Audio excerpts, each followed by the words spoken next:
तो चलिए शुरू करते हैं आज का सेशन नंबर 80 और आते हैं क्वेश्चन नंबर फर्स्ट पर। देखिएगा क्वेश्चन फर्स्ट क्या बोल रहा है, लोकसभा में नेता प्रतिपक्ष कौन बने हैं। ठीक है, अभी जैसे रिसेंटली लोकसभा का चुनाव हुआ, हमारे नए प्रधानमंत्री मोदी जी चुन करके आए और साथ ही साथ लोकसभा में विपक्ष का नेता भी बन करके आया। और ये अपने आप में एक बहुत ही बड़ा न्यूज टाइप का रहा। जैसे 17वीं लोकसभा से लेकर के 18वीं के बीच में जो आपका टाइम टेन्योर रहा, मतलब कह लो टोटल मिला के 10 साल तक लोकसभा में कोई भी विपक्ष का नेता नहीं था। और एक लोकतंत्र में ना मजबूत पक्ष होने के साथ साथ मजबूत विपक्ष होना भी बहुत ज्यादा जरूरी होता है। और इसी के तहत जो आपका लोकसभा का चुनाव हुआ इस बार, और इस बार नेता प्रतिपक्ष चुन करके आए। क्या होता है नेता प्रतिपक्ष या कब बनता है कोई नेता प्रतिपक्ष, तो जैसा आप फोटो में देख पा रहे हो, इस बार राहुल गांधी जी कांग्रेस पार्टी से नेता प्रतिपक्ष चुन करके आए हैं। लोकसभा का विपक्ष का नेता बनने के लिए देखो क्या क्राइटेरिया होता है या फिर क्या रिक्वायरमेंट होता है। तो चुनाव कितने सीट पे हुआ था लोकसभा में, 543 सीट पे जो चुनाव हुआ था, इसका कम से कम 10% जो भी पार्टी लाता है उसे ही कहा जाता है, उसी पार्टी से कोई भी व्यक्ति विपक्ष का नेता बन सकता है। और इस बार कांग्रेस को जो है आपका कितना सीट मिला है, 99। ठीक है, और अगर आप इसका 10% देखते हो तो कितना हो जाएगा, तो लगभग आपका 54 सीट आना ही चाहिए, तभी जाके आप विपक्ष का नेता बन सकता है कोई भी व्यक्ति आपके पार्टी से। इस बार 99 सीट निकल करके आया, और कब निकल के आया, 2024 में। और इस तरीके से राहुल गांधी पहली बार अपने जीवन में कोई भी संवैधानिक पद को ग्रहण करने के लिए जा रहे हैं। ठीक है, यहाँ पे देखिएगा, अगर बात करें तो विपक्ष का नेता क्यों नहीं था कुछ दिनों से, तो अगर 2024 में चुनाव हुआ, इससे पहले कब हुआ था, 2019 में। और 2019 में कांग्रेस को कितना सीट मिला था, ओनली 52। ठीक है, ओनली 52। इसके पहले कितना हुआ था, 2014 में हुआ था, और इस समय कितना सीट मिल करके आया था, तो 44। तो देख लो कि कम से कम आपको कितना लाना था, 54, और ये 54 का कोटा भी पूरा नहीं कर पा रहे थे, तो इसलिए विपक्ष का नेता नहीं बन पाए थे। और बात करें विपक्ष का नेता बनने से क्या होता है, तो जो विपक्ष का नेता होता है उसको एक कैबिनेट पद के बराबर का रैंकिंग मिलता है, मतलब जो एक कैबिनेट मंत्री की शक्तियां होती है वो इन्हें भी मिलेगा। कोई भी बड़े कार्य के लिए जो आपका संवैधानिक पैनल बनाया जाता है, उसमें विपक्ष का नेता भी प्रधानमंत्री के साथ बैठता है। जैसे सीबीआई डायरेक्टर का चुनाव होगा, आपका चुनाव आयुक्त चुने जाएंगे, बड़े बड़े पद पे बैठा हुआ जो संवैधानिक पद का व्यक्ति चुना जाता है, उसमें भी विपक्ष का नेता का बहुत बड़ा रोल होता है। तो ये चीज हो गया आपका, और 10% लाने की वजह से ही इन्हें विपक्ष का नेता बनाया गया। ठीक है, यहाँ पे आंसर क्या हो जाएगा, लोकसभा में नेता प्रतिपक्ष कौन बने हैं, तो ये हो जाएगा आपका राहुल गांधी। क्या हो जाएगा इसका आंसर, तो इसका हो जाएगा आपका राहुल गांधी। अगर बात करें राहुल गांधी के बारे में, तो थोड़ा सा इनसे जुड़ा हुआ फैक्ट देखिएगा। राहुल गांधी का जो जन्म था ये कब हुआ था, तो 19 जून 1970 ईस्वी को, 19 जून 1970 ईस्वी को इनका जन्म हुआ था। और ये एक राजनीतिक परिवार से जुड़े हुए इंसान हैं। भले ही इनका राजनीतिक करियर बहुत ही खराब रहा, जब से ये राजनीति में कदम रहे, सांसद ये बनते आए अमेठी और आपका वायनाड से, बट हाँ रायबरेली से भी इनका कनेक्शन रहा था, बट ये एक अच्छे राजनीतिक पद पे कभी भी आसीन नहीं हो पाए थे। जैसे बात करें तो इनका रिलेशन या फिर इनका राजनीतिक परिवार देखें तो ये जवाहरलाल नेहरू से भी जुड़े हुए हैं, जवाहरलाल नेहरू। ठीक है, जवाहरलाल नेहरू से जुड़े हुए हैं। जवाहरलाल नेहरू के ये क्या हो गए, तो आप कह सकते हो ना कि पड़पोता है ना, जवाहरलाल नेहरू के पड़पोता हो गए। इंदिरा गांधी जी के ये पोता हुए, और आपका राजीव गांधी और इनकी पत्नी कौन थी, सोनिया गांधी। राजीव गांधी और सोनिया गांधी के ये पुत्र हुए। मतलब कह लो कि ये राजनीतिक परिवार नहीं, ये प्रधानमंत्री के परिवार से आ रहे थे, जहां जवाहरलाल नेहरू, इंदिरा गांधी और राजीव गांधी जैसे बहुत ही सक्षम और बहुत ही पहुंचे हुए प्रधानमंत्री मिले हैं देश को। लेकिन ये कभी उस पद तक नहीं पहुंच पाए। पहली बार 2004 में इन्होंने राजनीतिक जीवन की शुरुआत की। ठीक है, उसके बाद फिर आगे जाकर के 2013 में कांग्रेस के उपाध्यक्ष बने थे। ठीक है, 2013 में ये कांग्रेस के उपाध्यक्ष बने, और 2017 में ये क्या किए, अध्यक्ष भी बन करके निकले। 2013 में उपाध्यक्ष बने, 2017 में ये कांग्रेस के अध्यक्ष बने, और इन्हीं के नेतृत्व में 2019 में जो है आपका कांग्रेस को बहुत ही बुरा हार का सामना करना पड़ा। और इस हार की जिम्मेदारी लेते हुए इन्होंने क्या किया, ये अपने अध्यक्ष के पद से इस्तीफा दे दिया। लेकिन हाँ, जो राहुल गांधी 2019 से पहले जाने जाते थे, जिनका इमेज इतना खराब कर दिया गया था पप्पू बना करके, और इनका एक नया रूप देखने को मिलता है भारत जोड़ो यात्रा के बाद। और उस समय मतलब कह लो कि ये आपका 17वीं लोकसभा से लेकर के 18वीं लोकसभा, ये जो आपका इतना का जो अंतर आया, या कह लो 10 वर्ष का जो अंतर आया, इसमें राहुल गांधी अपने आप पे बहुत मेहनत किए और एक नए राहुल गांधी के रूप में उभर करके आए। अब देश से इनको यही उम्मीद है कि विपक्ष के नेता के रूप में बन करके ये और भी सत्ता पक्ष के साथ मिल करके देश के लिए अच्छा काम करेंगे और बहुत सारे धरातल से जुड़े हुए मुद्दों पर अपना बात करना शुरू करेंगे। यहाँ पे आंसर क्या हो जाएगा? तो ये हो जाएगा आपका राहुल गांधी। ठीक है, चलिए आगे आते हैं। जैसे कल हम लोग इसके बारे में देखे थे, ये क्या बन के निकले थे? ये बने थे आपके, ये क्या बन के निकले थे? प्रोटेम स्पीकर, जो आपके सारे सांसदों को नियुक्ति करवाता है, शपथ दिलवाता है। मल्लिकार्जुन खड़गे जी के बारे में बात करें तो ये क्या है? ये कांग्रेस के अध्यक्ष हैं। चलिए आते हैं क्वेश्चन नंबर 2 पर। देखना क्वेश्चन नंबर 2 क्या है। वर्ष 2024 में किसे लता मंगेशकर दीनानाथ पुरस्कार से सम्मानित किया गया? ठीक है, वर्ष 2024 में किसे लता दीनानाथ मंगेशकर पुरस्कार, ये नाम से आपको लग रहा होगा कि लता मंगेशकर जी से ये जुड़ा हुआ है, तो जी हाँ जुड़ा हुआ है। किस चीज के लिए मिलता है? तो ये मिलता है उस व्यक्ति को मिलता है जो देश या समाज के लिए कुछ अच्छा काम किया हो, देश का नाम रोशन करने में उनका योगदान रहा हो। ये अवार्ड जो है पहली बार कब दिया गया? तो 2022 में दिया गया। देखो आप बिल्कुल भी कंफ्यूज नहीं करोगे, लता मंगेशकर जी से जुड़ा हुआ है तो ऐसा कतई नहीं है ये सिंगिंग के लिए दिया जा रहा है, ये समाज सेवा, देश प्रेम और अपना बहुत सारा योगदान के लिए दिया जाता है। पहली बार किसको दिया था? तो भारत के प्राइम मिनिस्टर नरेंद्र मोदी जी को दिया गया था। ठीक है, उसके बाद 2023 में किसे दिया गया? 2023 में दिया गया आशा भोसले जी को, आशा भोसले जो कि आपके सिंगर रही हैं। और 2024 में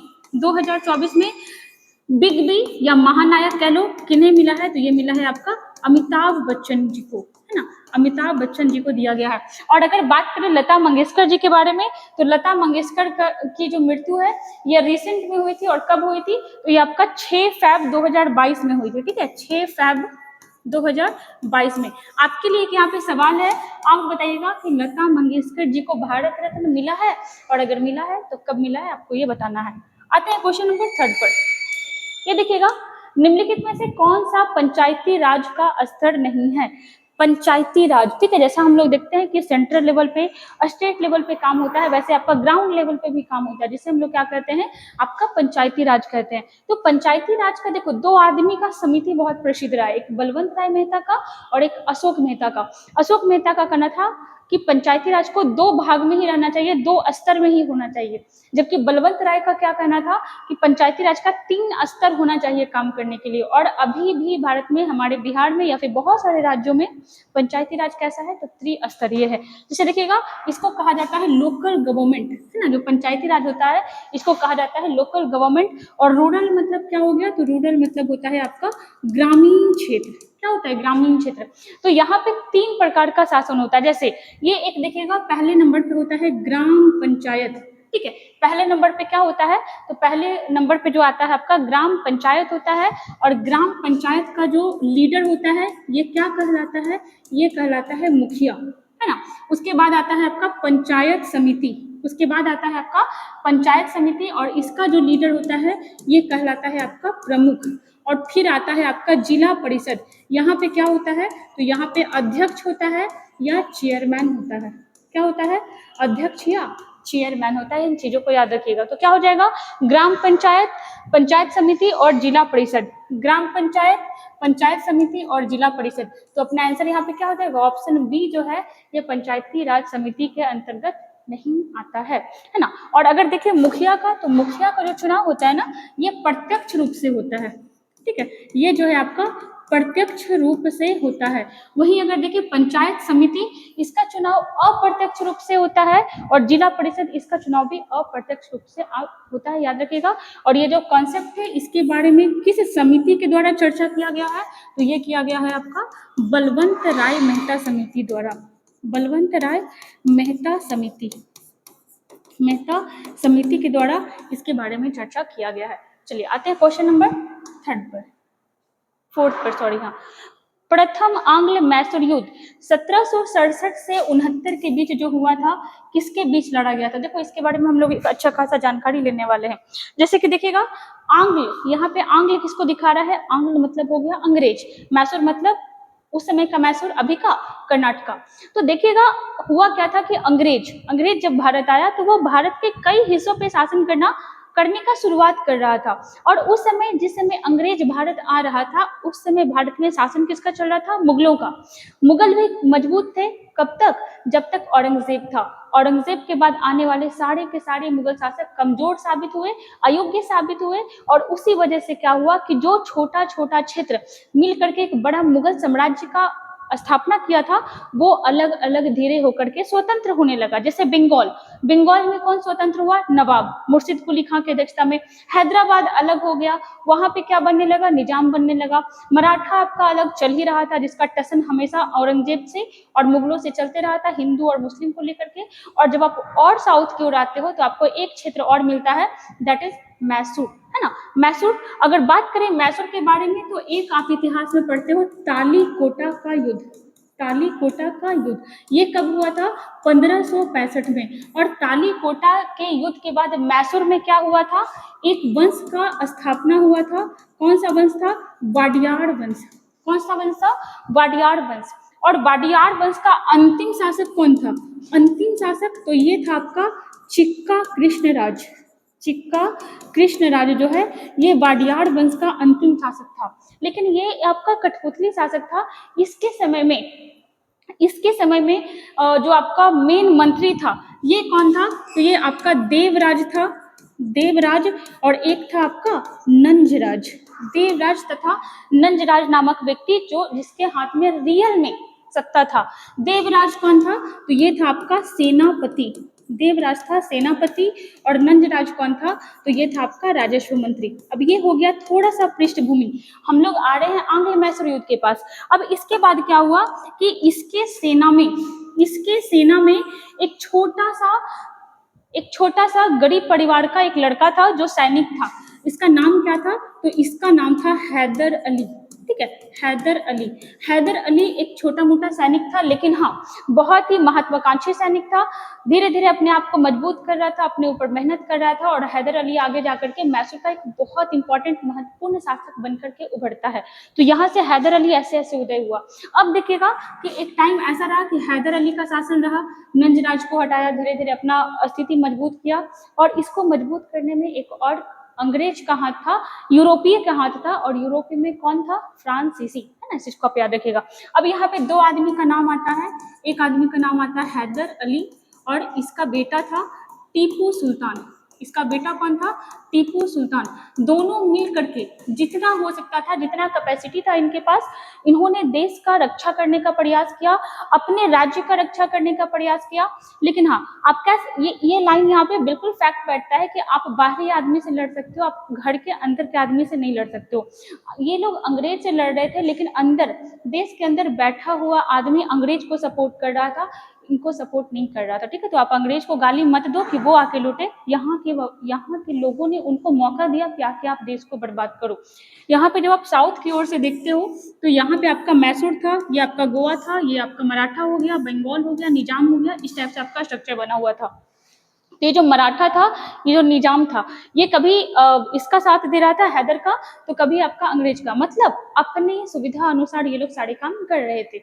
अब यहाँ पे देखिए क्या होता है कि यहाँ पे जो मैसूर था, इनका अंग्रेज के साथ, चूंकि अंग्रेज को देखो, भारत का उस समय सबसे समृद्ध वाला जो रीजन था ना, वो बंगाल था। और 1764 के बाद क्या हुआ था कि उत्तर भारत में लगभग अंग्रेजों का शासन हो गया था। और एक छोटू सा राज्य जो मैसूर था, बंगाल के कंपेयर में तो छोटा ही था ना, ये लोग उसको टसन दे रहा था, ये लोग उसको चैलेंज कर रहा था। तो इस बात से अंग्रेज का भी कह लो कि उसका भी ईगो हर्ट हो रहा था। और ईगो हर्ट होने से भी ज्यादा बड़ा बात है कि उसको चाहिए था, वो यहाँ पे अधिकार करना चाहता था। और इसलिए लगातार 4 आंग्ल मैसूर युद्ध हुआ, जिसमें अंग्रेजों ने कभी निजाम का सपोर्ट पाया, कभी मराठों का सपोर्ट पाया, कभी खुद की मजबूती से हैदर अली और टीपू सुल्तान को अंततः हरा करके और फिर वहां पर अपना शासन स्थापित कर लिया। थोड़ा सा ब्रीफली हम लोग यहाँ पे देखते हैं, ज्यादा डिटेल में तो नहीं देख पाएंगे। जैसे अगर बात करें इस युद्ध के बारे में तो देख लो, 4 युद्ध हुआ था। ठीक है, 4 युद्ध हुआ था। आपका प्रथम आंग्ल मैसूर युद्ध, प्रथम आंग्ल मैसूर युद्ध ये कब हुआ था? आप ना ध्यान से बस देख लो, पूरा फोकस यहाँ पे रखो और एक दो बार इसको आप आगे पीछे करके सुन लेना, आपको याद हो जाएगा बहुत ही अच्छे से। जीके याद करने से नहीं होता, आप जितना ज्यादा रिवीजन में रहोगे आपको जीके याद होते जाएगा। यहाँ पे देखिएगा जो पहला युद्ध हुआ था ये कब से कब तक हुआ था? 1767 से 1769, 1767 से 69, 64 में बक्सर का युद्ध हुआ था और उसके बाद फिर इधर चल रहा था। इस समय बंगाल में क्या हुआ करता था? इस समय बंगाल का गवर्नर हुआ करता था, बंगाल का गवर्नर, बंगाल का गवर्नर, क्योंकि बंगाल का गवर्नर जनरल कब बनता है? 1773 में। तो इस समय बंगाल का गवर्नर कौन था?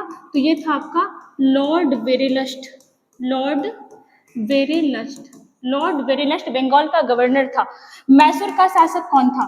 तो मैसूर का जो शासक था वो वही था हैदर अली। कौन था? हैदर अली। और इसके बाद क्या होता है? ये युद्ध होता है और इस युद्ध में हैदर अली जो है आपका जीत जाता है और अंग्रेज हार जाता है। और इस वजह से आगे जाके एक संधि होता है। कौन सा संधि होता है? मद्रास की संधि होती है, मद्रास की संधि बहुत इंपॉर्टेंट है, आपको याद रखना पड़ेगा। मद्रास की संधि होती है। मद्रास की संधि के तहत ये होता है कि जो दूसरा का क्षेत्र जीता है सबको वापस अपना अपना क्षेत्र लौटा दो। और अंग्रेज और हैदर अली के बीच ये बात होता है कि अगर हम पे कोई आक्रमण करेगा तो हम लोग दोनों एक दूसरे का हेल्प करेंगे। लेकिन आगे जाके 1770 और 71 के बीच क्या होता है? मराठा वापस से किस पे आक्रमण करता है? हैदर अली पर। और हैदर अली को लगा था कि अंग्रेज हमारा सपोर्ट करेगा, बट अंग्रेज उसको छोड़ देता है, क्योंकि अंग्रेज चाहता था मराठा भी कमजोर हो जाए, निजाम भी कमजोर हो जाए और मैसूर भी कमजोर हो जाए। मतलब लड़वा रहा था, बट यहाँ के लोगों को समझ नहीं आ रहा था। तो मराठा हैदर अली पे अटैक करता है और अंग्रेज से उसको कोई सपोर्ट नहीं मिलता है। आगे जाकर के क्या होता है कि हैदर अली एक अंग्रेज अधिकारी कर्नल बेली पे आक्रमण करता है, उसको हरा देता है, उसकी मृत्यु हो जाती है। और इसी वजह से दूसरा आंग्ल मैसूर युद्ध होता है। यही सब रीजन से, मतलब कह लो कि मद्रास की संधि में जो कुछ भी वादा किया गया था वो फुलफिल ना होने पे दूसरा आंग्ल मैसूर युद्ध होता है। और जो देख लो कि दूसरा आंग्ल मैसूर युद्ध कब होता है, तो दूसरे नंबर का कब होता है? ये होता है आपका 1780 से 84 के बीच। ठीक है, इस समय क्या हो रहा है?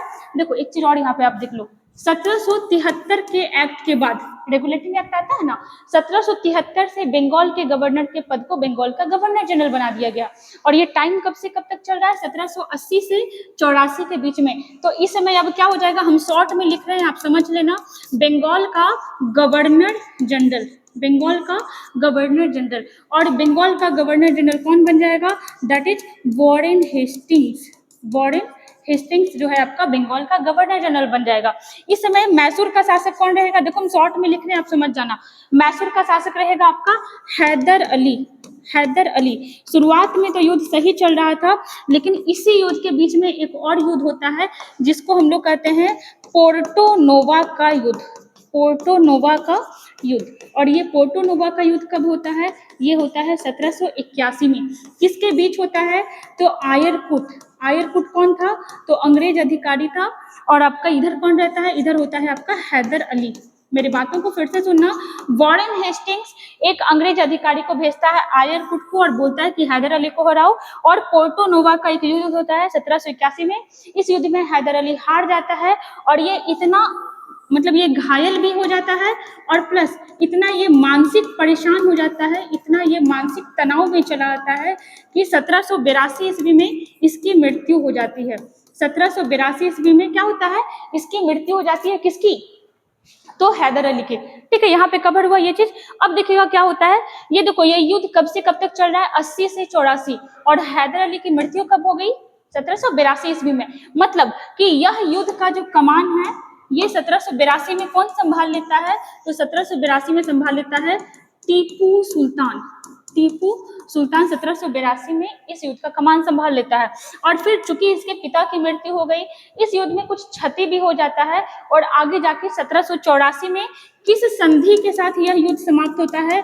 मंगलोर की संधि, मंगलोर की संधि के साथ यह युद्ध समाप्त हो जाता है। ठीक है, ये दूसरा वाला खत्म हुआ।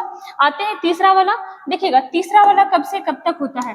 तो जो आपका तीसरा वाला युद्ध था ये चलता है 1790 से लेकर के 1792 के बीच में चलता है। और इस समय जो है आपका 1790 से 92, इस समय बंगाल का जो गवर्नर जनरल रहेगा, बंगाल का गवर्नर जनरल ये कौन रहता है, ये रहता है आपका कार्नवालिस, कार्नवालिस है ना।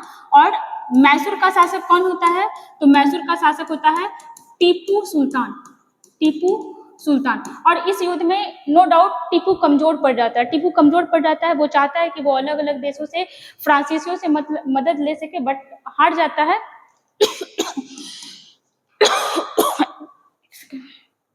और हारने के बाद फिर क्या होता है, यहाँ पे एक संधि का प्रस्ताव रखा जाता है, श्रीरंगपट्टनम की संधि, श्रीरंगपट्टनम की संधि, ठीक है। और साथ में देखना कि अंग्रेज कितना इसको बर्बाद करने का प्रयास करता है, इसके ऊपर पेनाल्टी लगाता है, बोलता है आपको 3 करोड़ रुपया हर्जाने के रूप में देना पड़ेगा। साथ में श्रीरंगपट्टनम संधि के बारे में आपको बता रहे हैं, 3 करोड़ रुपया आपको पेनाल्टी देना पड़ेगा, आपको अपना आधा राज्य देना पड़ेगा। और जब टीपू इतने सारी चीजों को नहीं दे पाता है, तो टीपू का 2 बेटा को बंदी बना करके अंग्रेज अपने साथ लेके चला जाता है, ठीक है। उसके बाद फिर से चौथे नंबर पे फिर से आंग्ल मैसूर युद्ध होता है, और इस समय आप कह लो कि टीपू सुल्तान पूरी तरीके से वीर गति को प्राप्त करता है। ये जो आपका चौथा वाला था, ये कब होता है, तो चौथा वाला होता है 1799 में। इस समय बंगाल का गवर्नर जनरल कौन था, तो इस समय बंगाल का गवर्नर जनरल बन गया था लॉर्ड वेलिजली, लॉर्ड वेलिजली बंगाल का गवर्नर था। मैसूर का शासक कौन था, तो यही था आपका टीपू सुल्तान। टीपू सुल्तान को मैसूर का शेर कहा जाता है। टीपू सुल्तान ने ही कहा था कि भेड़ के जैसा लंबी जिंदगी जीने से अच्छा है शेर की तरह एक दिन का जिंदगी जिया जाए, ठीक है। ये आपका टीपू सुल्तान का ही कहना था। टीपू सुल्तान इस समय था, और 1799 में इस युद्ध में इसकी मृत्यु हो गई, इस युद्ध में इसकी मृत्यु हो गई। और इस तरीके से हैदर अली और टीपू सुल्तान का चैप्टर क्लोज हो गया। आप कैसे याद रखोगे, दूसरे युद्ध में हैदर अली की मृत्यु हुई, चौथे युद्ध में उसके पुत्र टीपू सुल्तान की मृत्यु हुई। इसके बाद क्या हुआ, इसमें वेलेजली, अगर आप रिलेट कर पा रहे हो तो वेलेजली जो है ये आधुनिक भारत में सहायक संधि के लिए बहुत ही प्रसिद्ध व्यक्ति रहा था, ठीक है। और फिर देखिएगा 1799 में क्या होता है, वापस से मतलब पुनः वाडियार वंश की स्थापना की जाती है, पुनः वाडियार वंश की स्थापना की जाती है। और कृष्णराज द्वितीय नामक एक छोटे से बालक को, कृष्णराज द्वितीय नामक एक छोटे से बालक को वापस से मैसूर का शासक बना दिया जाता है। और यहाँ पर वेलेजली क्या कर लेता है, सहायक संधि कर लेता है। अब सहायक संधि क्या है ये यहाँ पे नहीं बता सकते हैं, बहुत लंबा चला जाएगा, नेक्स्ट वाले सेशन में बताएंगे। तो ये रहा आपका पूरा का पूरा मैसूर का कहानी। आप इसको 1-2 बार पीछे करके सुन लीजिएगा, प्रॉपर नोट्स बना लीजिएगा, क्वेश्चन बनते हैं यहाँ से, बहुत इंपॉर्टेंट बनते हैं। चलिए तो यहाँ पे देख लो आंसर क्या होगा, आंसर हो जाएगा प्रथम आंग्ल मैसूर युद्ध किसके बीच हुआ था, अच्छा अंग्रेज दिया हुआ है ना, तो ये हो जाएगा आपका हैदर अली और अंग्रेज के बीच। आपको तो नाम वाम सब बता दिया ना, तो आप यहाँ पे सारा क्लियर कर लोगे। आंसर क्या हो जाएगा, हैदर अली और अंग्रेज। चलिए बहुत लंबा चला गया ये वाला। आ जाओ क्वेश्चन नंबर 5 पर, देख लो जैन त्रिरत्नों में क्या सम्मिलित नहीं है। जैन धर्म के द्वारा 5 महाव्रत भी दिए गए हैं, त्रिरत्न भी दिए गए हैं। तो देखिएगा सम्यक दर्शन, सम्यक ज्ञान और सम्यक चरित्र, ये जो है आपका जैन धर्म के द्वारा दिया हुआ कॉन्सेप्ट है जिससे आप मोक्ष प्राप्त कर पाते हो। जैन सम्यक दर्शन मतलब क्या होता है, सही ज्ञान है ना, सही आपका विचार हो जाएगा। सम्यक दर्शन का मतलब यहाँ पे देख लीजिएगा क्या हो जाएगा, तो ये हो जाएगा आपका सही ज्ञान या वास्तविक ज्ञान का मतलब हो जाएगा सम्यक दर्शन। आगे देखिएगा और सम्यक, एक सेकेंड यहाँ पे देखिएगा ज्ञान दिया हुआ है ना, यहाँ पे हो जाएगा ज्ञान वाला, सम्यक ज्ञान मतलब हो जाएगा सही ज्ञान, ठीक है। सम्यक ज्ञान मतलब सही ज्ञान। सम्यक दर्शन में देखिएगा सत्य में विश्वास के बारे में जहाँ पे चर्चा किया गया है उसी का अर्थ होता है सम्यक दर्शन। और सम्यक चरित्र मतलब होता है अपनी इंद्रियों पर, अपने मन पर कंट्रोल रखना, दैट इज सम्यक चरित्र। आप तीनों को याद रखिएगा। बात करें जैन धर्म के बारे में, तो जैन धर्म में टोटल 24 तीर्थंकर, 24 गुरु रहे थे, जिनमें से पहले वाले कौन थे, ऋषभ देव, और सबसे लास्ट वाले कौन थे, महावीर स्वामी, जो बहुत ज्यादा चर्चित रहे थे। लेकिन हाँ इसमें अब एग्जाम में क्या करता है ना कि पहला दूसरा तीसरा भी पूछ लेता है, चौथा पांचवा उतना लंबा नहीं जाता, पहला दूसरा तीसरा और लास्ट से भी तीसरा पूछ लेता है। अभी उतना लिखेंगे बहुत टाइम लग जाएगा, आप सुन लो इसको पहले कि जो आपके पहले नंबर के जो गुरु थे वो कौन थे, ऋषभ देव, प्रतीक चिन्ह क्या था उनका बैल। दूसरे नंबर के जो गुरु थे उनका नाम क्या था, अजीत नाथ, इनका प्रतीक चिन्ह क्या था, हाथी। तीसरे नंबर के जो गुरु थे उनका नाम था संभव नाथ, प्रतीक चिन्ह क्या था, घोड़ा। 3 आप ऊपर से याद रखोगे और 3 नीचे से याद रखोगे। 24वें नंबर में आए तो 24वें नंबर के कौन थे, महावीर स्वामी, प्रतीक चिन्ह सिंह या शेर। 23वें नंबर के कौन थे? पार्श्वनाथ। पार्श्वनाथ प्रतीक चिन्ह क्या था? सर्प, ठीक है। और 22वें नंबर के कौन थे? अरिष्ट नेमि, इन्हीं को कहा जाता है नेमिनाथ, ठीक है, जिनका प्रतीक चिन्ह क्या था? शंख। और अरिष्ट नेमि और ऋषभ देव का जो चर्चा है यह ऋग्वेद में भी मिलता है। आगे जाकर के जो आपका जैन धर्म था दो भाग में बट गया था, एक आपका था दिगंबर और एक था आपका श्वेतांबर, है ना, एक था आपका श्वेतांबर। दिगंबर मतलब होता है दिशा को अंबर, और श्वेत मतलब श्वेत, मतलब जो दिशा को ही अपना कपड़ा मानता था वो दिगंबर कहलाता था। इट मीन्स कि ये जो होते थे ये पूरी तरीके से नेक्ड रहते थे, ठीक है। और ये जो श्वेत वस्त्र धारण करते थे ये क्या कहलाते थे? श्वेतांबर कहलाते थे। एक बहुत बड़ा शासक जो जैन धर्म अपना लिया था, चंद्रगुप्त मौर्य, इस चीज को याद रखिएगा। चलिए आते हैं क्वेश्चन नंबर 6 पर। भारतीय सेना ने कहां पर स्थित खालूबाड़ युद्ध स्मारक को पर्यटकों के लिए खोला है? ध्यान से सुनिएगा, कहाँ स्थित है ये बताना है। नाम क्या है? खालूबाड़ युद्ध स्मारक। देखो अभी एक युद्ध का वर्षगांठ आ रहा है, कौन से युद्ध का? कारगिल युद्ध का। 25 जुलाई 1999 को कारगिल विजय दिवस मनाया जाता है। आखिर था क्या? तो आपका 1998-99 ठंड के दिनों में क्या हुआ था? पाकिस्तानी सेना के द्वारा लेह और कारगिल को जोड़ने वाला श्रीनगर के मार्ग को अवरुद्ध कर लिया गया और वहां पे अधिकार कर लिया गया। बदले में भारतीय सेना ने भी जवाब दिया और 5 मई 1999 को एक आपका अभियान चलाया, और उस अभियान को हम लोग किस नाम से जानते हैं? ऑपरेशन विजय, ठीक है, ऑपरेशन विजय। और इसके तहत क्या किया गया? भारतीय सेना के द्वारा अपने क्षेत्र को, जिस क्षेत्र को पाकिस्तानियों ने हड़प लिया था उसे अपना वापस लाया। और चूंकि यह काम जो है पूरी तरीके से वापस कब लिया गया? 26 जुलाई को, मतलब 26 जुलाई को भारतीय सेना ने वापस कारगिल पर फतह हासिल कर लिया, इसलिए कारगिल विजय दिवस मनाया जाता है। और कब ये हुआ था इंसिडेंट? 26 जुलाई 1999 को। और 2024 में इसका 25वां वर्षगांठ मनाया जा रहा है। इससे क्या होगा कि हम अपने शहीद सैनिकों को श्रद्धांजलि देंगे, उनको याद रखा जाएगा, इसीलिए आपका ये स्मारक। वैसे ये जो स्मारक है ना ये पहले से बना हुआ है, अभी आम जनता के लिए खोला जा रहा है। कहाँ है? तो यह है भारत का सबसे बड़ा जो आपका यूनियन टेरिटरी है लद्दाख, यहाँ पे आपका यह स्मारक खोला गया है। चलिए आगे देखते हैं। क्वेश्चन नंबर 6 हो गया ना, 7 में आते हैं। देखिएगा, हाल ही में केरल विधानसभा ने राज्य का नाम बदलकर क्या करने का प्रस्ताव किया है? क्या राज्य का नाम बदला जा सकता है? क्या बिहार का नाम कुछ और किया जा सकता है? ऑफ कोर्स बदला जा सकता है। देखो केरल राज्य के द्वारा पिछले साल मई जून जुलाई से ही 2023 से ही बात हो रहा है कि केरल का नाम चेंज किया जाएगा। क्या किया जाएगा? तो मात्र एक वर्ड जोड़ने का बात हो रहा है। क्या? केरलम। केरल है और किया क्या जाएगा? केरलम। आखिर म क्यों जोड़ा जा रहा है? क्या ही फर्क पड़ रहा है म से? म से फर्क पड़ रहा है, ये भाषा को डिनोट कर रहा है। केरल का जो भाषा है रीजनल मलयालम भाषा है, और मलयालम में केरल नहीं कहा जाता है, केरलम कहा जाता है। और वहाँ के विधानसभा के द्वारा बहुत बार मांग किया जा रहा है। और किसी भी राज्य का आप नाम चेंज करते हो तो नाम चेंज करने का अधिकार किसके पास है? आपको पता है नाम चेंज करने का अधिकार किसके पास है? संसद के पास है। और संसद को यह अधिकार कौन सा आर्टिकल देता है? तो यह आर्टिकल देता है आर्टिकल 3, है ना, अनुच्छेद 3 संसद को यह अधिकार देता है कि आप राज्य का नाम चेंज कर सकते हो, उसका क्षेत्र चेंज कर सकते हो, उसको बंटवारा कर सकते हो। जैसे बिहार से झारखंड अलग हो गया, है ना, ऐसे बहुत सारे राज्य अलग हुए हैं, तो नाम चेंज हो सकता है। और क्या नाम चेंज करने का बात किया गया है? केरलम का। बात केरल से केरलम। बात करें केरल के बारे में तो राजधानी हो जाएगी तिरुवनंतपुरम, सीएम हो जाएंगे पिनरई विजयन, गवर्नर हो जाएंगे आरिफ मोहम्मद खान जी, है ना। क्या इसके पहले कभी किसी राज्य का नाम चेंज हुआ है? बहुत सारा हुआ। चलिए आपको दिखाते हैं। जैसे देखिएगा उत्तरांचल, उत्तरांचल का नाम क्या हो गया? तो आज के टाइम में उत्तरांचल को कहा जाता है उत्तराखंड कहा जाता है। चलिए कामरूप को देखते हैं। कामरूप को आज के टाइम में क्या कहा जाता है? असम कहा जाता है। और भी नाम, हाँ ये देखिएगा आपका मद्रास, मद्रास को आज के टाइम में क्या कहा जाता है? चेन्नई, चेन्नई। मैसूर को आज के टाइम में क्या कहा जाता है? तो आपका कर्नाटक, कर्नाटक। तो आर्टिकल 3 का यूज करते हुए संसद के द्वारा ही नाम चेंज किया जा सकता है, विधानसभा के द्वारा नहीं। वो बात को उठा सकता है बट चेंज कौन करेगा? तो संसद। चलिए आते हैं क्वेश्चन नंबर 8 पर।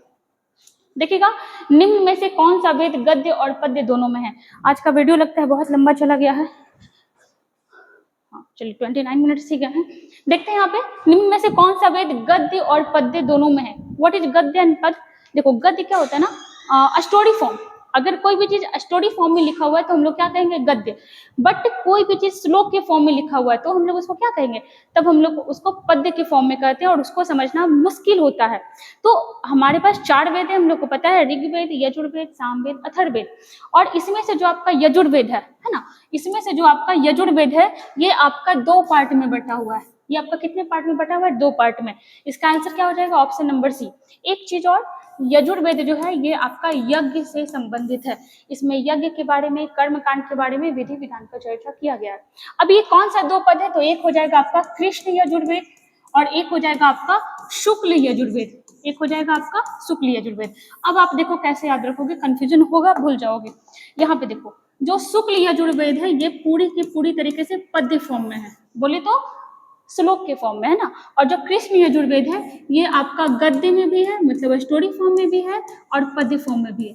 ठीक है, तो इतना तो पहले आपको याद रखना पड़ेगा। क्वेश्चन बनता है, याद कैसे रखिएगा, तो आप यहाँ से कृष्ण को उठाइए। जैसे आप महाभारत वगैरह अगर सीरियल वगैरह देखे हो तो उसमें दिखाता है कि कृष्ण जी आते हैं, पहले 2 लाइन श्लोक बोलते हैं और फिर उसको पूरी तरीके से एक्सप्लेन कर देते हैं, है ना। यहाँ से हम लोग कनेक्ट कर सकते हैं कि जो कृष्ण यजुर्वेद है ये आपका पहले पद्य फॉर्म में है, देन आपका गद्य फॉर्म में है, और फिर जब आप एक याद कर लेते तो दूसरा खुद ही याद हो जाएगा, है ना। और देखिएगा यहाँ पे यजुर्वेद का जो ब्राह्मण ग्रंथ है, यजुर्वेद का जो ब्राह्मण ग्रंथ है, अब आप बोलोगे कि ब्राह्मण ग्रंथ क्या है। देखो ब्राह्मण ग्रंथ क्या है, वेद का जो आपका एक्सप्लेनेशन फॉर्म है उसी को ब्राह्मण ग्रंथ कहा जाता है। हर वेद का ब्राह्मण ग्रंथ है। तो जो आपका यजुर्वेद का ब्राह्मण ग्रंथ है दैट इज शतपथ और तैत्तिरीय। ठीक है, चलिए आप लिख दे रहे हैं, शतपथ और तैत्तिरीय ब्राह्मण ग्रंथ जो है ये किससे रिलेटेड है, तो ये हो जाएगा आपका यजुर्वेद से, है ना, यजुर्वेद से। चलो 2 क्वेश्चन यहाँ पे हम बहुत बार ये चीज पढ़ाए हैं, 2 क्वेश्चन यहाँ पे आपके लिए छोड़ा जा रहा है। चलो एक ही क्वेश्चन छोड़ते हैं। आप ये बताइएगा कि जो आपका यजुर्वेद का उपवेद है वो कौन सा है, और यजुर्वेद में जो मंत्र दिया हुआ है उस मंत्र को पढ़ने वाला क्या कहलाता है, उस मंत्र को पढ़ने वाला कहलाता है उद्गाता। क्या कहलाता है, उद्गाता। यहाँ पे आप बताइएगा कि यजुर्वेद का उपवेद कौन सा है। ठीक ना, चलिए आपके लिए एक प्रश्न छोड़ दिए, ऑप्शन नंबर सी। चलो आते हैं क्वेश्चन नंबर 9 पर। 9 देखिएगा, सुचेता कृपलानी। अच्छा 9 ही क्वेश्चन है, चलिए देखिएगा, सुचेता कृपलानी की जयंती कब मनाई गई। शायद आप इस नाम से रिलेट करते हो। सुचेता कृपलानी को एक बहुत बड़ा गौरव प्राप्त है, किस चीज का, तो भारत के मुख्यमंत्री बनने का। बोलिएगा भारत के मुख्यमंत्री, हाँ भाई भारत के मुख्यमंत्री नहीं होते हैं, बट भारत में किसी राज्य में तो मुख्यमंत्री बनी होंगी ना। तो भारत के यूपी राज्य की, मतलब आप कह लो कि पूरे भारत की ये पहली महिला थी जो किसी राज्य में, कौन सा, तो यूपी की ये सीएम बनी थी। मतलब यहाँ पर से 2 चीज देखो कि भारत का वह कौन सा राज्य है जहां पहली बार कोई महिला सीएम बनी थी, भारत का वह कौन सा राज्य है जहां पहली बार कोई महिला राज्यपाल बनी थी, और दोनों चीज का गौरव किसे प्राप्त है, यूपी में। ठीक है, तो यूपी की जो पहली महिला सीएम थी ये कौन बनी थी, तो ये बनी थी सुचेता कृपलानी। ठीक है, सुचेता कृपलानी। और इनका जो आपका अभी बनाया गया है जयंती, हम बहुत बड़े क्लास में चर्चा किए हैं कि जयंती क्या होता है, तो जब कोई व्यक्ति जीवित होते हैं, ठीक है, जब कोई व्यक्ति जीवित होते हैं तो उनका जन्मदिन आता है तो जन्मदिन कहते हैं, बट जब वो व्यक्ति जीवित नहीं होते हैं तो उनके बर्थडे को जयंती के रूप में डिनोट करते हैं। 25 जून 1908 को इनका जन्म हुआ था, और ये गांधीवादी सोच की महिला थी। ठीक है, गांधीवादी सोच की महिला थी, गांधीवादी विचार था इनका। भारत को स्वतंत्र कराने में इनका भी महत्वपूर्ण योगदान रहा था। 1942 के भारत छोड़ो आंदोलन में ये बहुत बार जेल भी गई थी। और उसके बाद फिर देखिएगा संविधान सभा में, जब हमारा संविधान बन रहा था तो संविधान सभा इस्टेब्लिश किया गया था, और संविधान सभा में टोटल 15 महिला थी, और उन 15 महिलाओं में से एक कौन थी, तो सुचेता कृपलानी जी भी थी। ठीक ना, इस चीज को याद रखिएगा। दूसरा 1971 में ये जो है राजनीति से संन्यास ले ली, और 1974, ठीक है, दिसंबर 1974 में इनकी मृत्यु हो गई, और इनको हमेशा याद रखा जाएगा यूपी की पहली महिला मुख्यमंत्री बनने के रूप में। वैसे एक क्वेश्चन और राइज हो सकता है अच्छा वाला, कि यूपी की पहली महिला गवर्नर कौन बनी थी, तो ये बनी थी सरोजिनी नायडू। है ना। एक चीज तो आप पहले ही याद करके रखना कि भारत का वह कौन सा राज्य है जहां पहली बार कोई महिला मुख्यमंत्री बनी, पहली बार कोई महिला राज्यपाल बनी, तो वो हो जाएगा आपका यूपी, है ना, वो क्या हो जाएगा आपका यूपी। चलिए आज का क्वेश्चन बहुत अच्छा था, आप कोशिश करिएगा याद करने का, जैसे आपका लोकसभा वाला था, जैसे आपका आंग्ल मैसूर युद्ध वाला आज का सबसे अच्छा क्वेश्चन था, जिससे एग्जाम में क्वेश्चन बहुत बनते हैं, ठीक है। और काफी डिटेल में हम बताने का प्रयास किए हैं, तो बने रहिए हमारे साथ ऐसा ही, और अपना पढ़ाई जारी रखिए। वीडियो अच्छा लगता है तो उसको लाइक जरूर करिएगा। मिलते हैं फिर नेक्स्ट वीडियो में।